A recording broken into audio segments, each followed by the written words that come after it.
Hello everyone, আসসালামু আলাইকুম। সবাইকে মাহে রমজানের অনেক অনেক বেশি শুভেচ্ছা। আর বিগত 1 বছর পর চলে আসলো আবার সেই রমজান মাস। এটা পেয়ে কে কি খুশি। আমার কাছে তো রমজান মাস মানে আনন্দের মাস, তাই আমার কাছে অনেক ভালো লাগে রমজান মাস। তো আজকে হচ্ছে প্রথম রোজা, আর এই প্রথম রোজাটা কে কে রেখেছো তারাই কমেন্ট করো। দেখি কে কে আজকে রোজাটা রেখেছে। আমি তো আজকে রোজা ছিলাম আলহামদুলিল্লাহ। এদিকে আমি প্রায় 3টার দিকে চলে আসলাম ইফতার রেডি করার জন্য। এখানে আমি ইফতারি বানানোর জন্য অনেক কিছু নিয়েছি, যেহেতু আজকে প্রথম রমজান তাই আমি তেমন কিছু একটা বানাইনি, খুবই হালকা একটা ইফতার ছিল আজকে। তো এগুলা নিয়ে আজকে থাকছে আমার ব্লগটা। এই তো আমি প্রথমে ইফতার বানানোর জন্য এখানে বেসন, আলু, ছোলা যা যা লাগে সবগুলো উপকরণ একসাথে নিয়ে নিয়েছি। এখন আমি এগুলা দিয়ে ইফতার বানাবো। এই তো বেগুনি, আলু চপ, ডিম চপ, পেঁয়াজু এগুলা এখন আমি বানাবো। তাই একটা কড়াই বসিয়ে দিলাম। কড়াইটাতে বেশ কিছুটা পরিমাণে তেল দিয়ে দিলাম, আর তেলটা গরম হওয়া পর্যন্ত অপেক্ষা করব।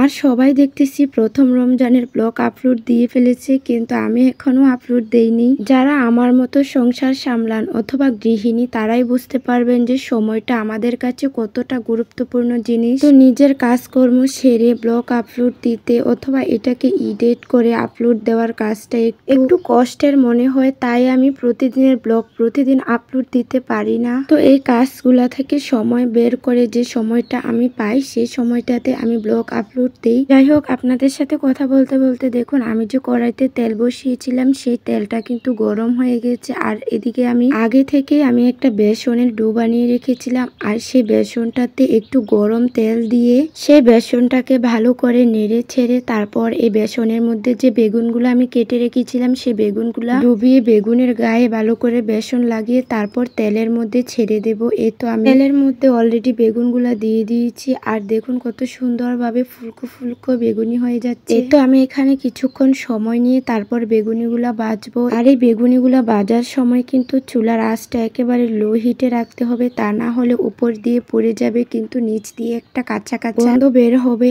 আর খেতেও তেমন একটা ভালো লাগবে না। আর আমি লো হিটে চুলাটা রেখে তারপর আস্তে আস্তে সুন্দর করে বেগুনিগুলা ভেজে ফেললাম। এই তো আমার বেগুনিগুলা ভাজা শেষ। এখন আমি এগুলা চুলা থেকে নামিয়ে আরো একবার বেগুনি ভেজে ফেলবো।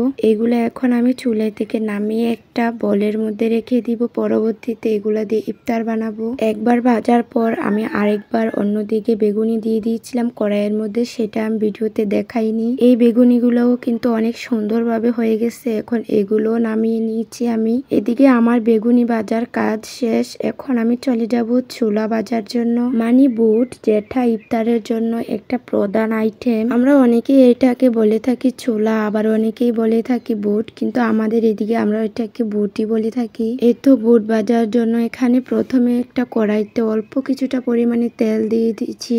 তার সাথে দিয়ে দিয়েছি লাল মরিচের গুঁড়া, হলুদের গুঁড়া, তারপর জিরার গুঁড়া। এখানে আমি কোনো পেঁয়াজ রসুন বাটা দিব না, কারণ এগুলা প্রয়োজন হয় না বুটের সাথে, কিন্তু আপনারা চাইলে দিতে পারেন। আমি সবসময় ব্যবহার করি না এগুলা। আর এইদিকে একটু পানি দিয়ে মশলাটাকে ভালোভাবে কষিয়ে নিব। যখন এটা কষানো হয়ে যাবে তখন এখানে আমি যে বুটগুলা সিদ্ধ করে রেখেছিলাম সেগুলা এখন দিয়ে দিব। এখানে দিয়ে তারপর আলু দিয়ে দিব।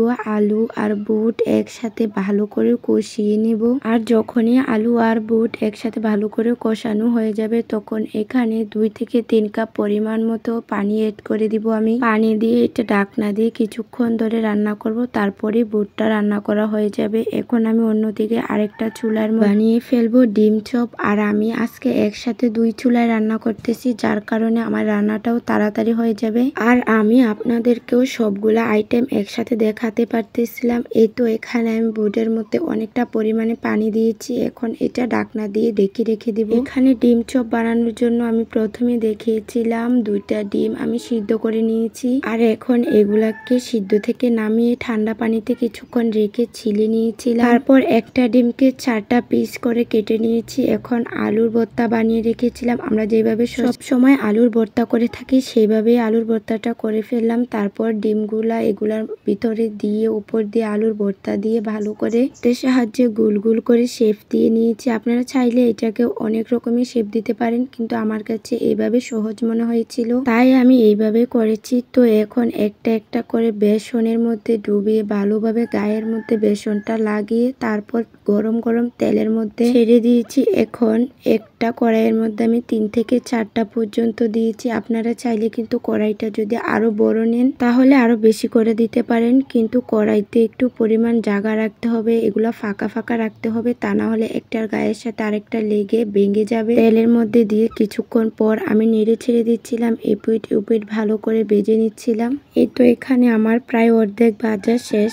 এখন আরেকটু ভাজা হলে এটা নামিয়ে নিব চুলা থেকে। এদিকে প্রায় আমার ভাজা শেষ, তাই এখন আমি এগুলা চুলা থেকে একটা একটা করে নামিয়ে নিব। আপনারা চাইলে কিন্তু এটাকে আরো কড়া করে ভাজা করতে পারেন, কিন্তু আমার কাছে মনে হয়েছে এইভাবে পারফেক্টলি হয়ে গেছে ভাজা। তো এদিক দিয়ে আমার বেগুনি, আলুর চপ, তারপর ডিম চপ এগুলা ভাজা প্রায় শেষ। এখন আমি চলে আসলাম ভুট্টা দেখার জন্য, এটাতেও বলক উঠে গেছে, তাই রান্না শেষ। পানিটা শুকিয়ে গেলে নামিয়ে নিব। অন্যদিক দিয়ে আমি কড়াইতে ভেজে নিচ্ছিলাম পেঁয়াজ। ইফতারের মেইন আইটেম হলো বুট, আলুর চপ, বেগুনি, পেঁয়াজু, এগুলাই হচ্ছে ইফতারের মেইন আইটেম। তো এই দিক দিয়ে আমার পেঁয়াজুগুলা ভাজা শেষ।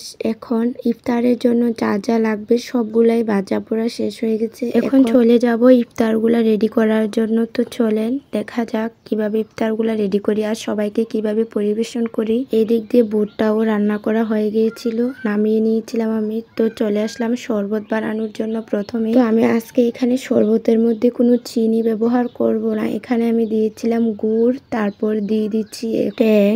আর এখানে যদি আমরা গুড় ব্যবহার করি তাহলে চিনির প্রয়োজন হয় না, গুড়টা এমনিতে অনেকটা মিষ্টি থাকে, তাই আমি চিনি ব্যবহার করি নাই। আর গুড়টা দিয়ে শরবত বানালে স্বাস্থ্যের জন্য অনেক অনেক ভালো হয়, আর সারাদিন রোজা রাখার পর গুড় দিয়ে শরবত বানিয়ে খেলে অনেক ভালো হয় স্বাস্থ্যের জন্য। তো এদিকে আমি শরবতটা বানিয়ে ফেলতেছি। আমরা মানুষ তেমন বেশি না, মাত্র 4 থেকে 5 জন মানুষ, তাই আমি শরবত এইটুকু বানিয়েছিলাম। শরবতের মধ্যে গুড়টা দিয়ে ভালো করে কিছুক্ষণ টাইম নিয়ে নাড়াচাড়া করতে হবে, তা না হলে গুড়টা ভালো করে মিশবে না। আর আপনারা চেষ্টা করবেন গুড়টা আগে থেকে একটু সময়ের জন্য ভিজিয়ে রাখার জন্য। আমি ভিজাই নিয়ে একেবারে দিয়ে দিয়েছিলাম, আমার হাতে টাইম ছিল না। তো এদিক দিয়ে আমি যা যা ইফতার বানিয়েছিলাম সেগুলাই আপনাদেরকে দেখাচ্ছি। এখানে ছিল বেগুনি, আলুর চপ, ডিম চপ, তারপর ছিল সালাদ, বুট, পেঁয়াজু, কলা, এগুলাই ছিল আজকের ইফতার। আলহামদুলিল্লাহ এগুলা দিয়ে আজকের আমাদের ইফতারটা হয়েছিল। তো প্রথমে আমি ইফতারে ফার্স্টে খেয়েছিলাম খাবার স্যালাইন দিয়ে 1 মগ পানি নিয়েছিলাম, এগুলা খেয়েছিলাম প্রথমে। তারপর খেয়েছিলাম এই শরবত, কিন্তু আমি শরবতটা পুরোপুরি খেতে পারি। তারপরে খেয়েছিলাম এই বুট মুড়ি মাখা, এটাই ছিল ইফতারের মেইন উপকরণ। সবাই মিলে একসাথে বসে ইফতার খেতে কিন্তু অনেক বেশি ভালো লেগেছিল। আর আজকের ইফতারটাও অনেক বেশি মজার হয়েছিল, কারণ আজকে ছিল প্রথম রোজা, তাই মনে হয় ইফতারটা একটু বেশি ভালো লেগেছিল। এদিকে আমি আমার প্লেট নিয়ে চলে আসলাম খাওয়ার জন্য। প্রথমে খেজুর দিয়ে শুরু করলাম, খেজুরটা থেকে বিসমিল্লাহ বলে একটু খেয়ে তারপর শুরু করলাম মুড়ি মাখা খেতে। মুড়ি মাখাটা অনেক বেশি মজার হয়েছিল। আর আজকের ভিডিওটা এ পর্যন্তই। আমার ভিডিওটা আপনাদের কাছে কেমন লেগেছে অবশ্যই কমেন্ট করে জানিয়েন। আর ভালো থাকেন সবাই, আল্লাহ হাফেজ, দেখা হবে পরবর্তী কোনো ভিডিওতে।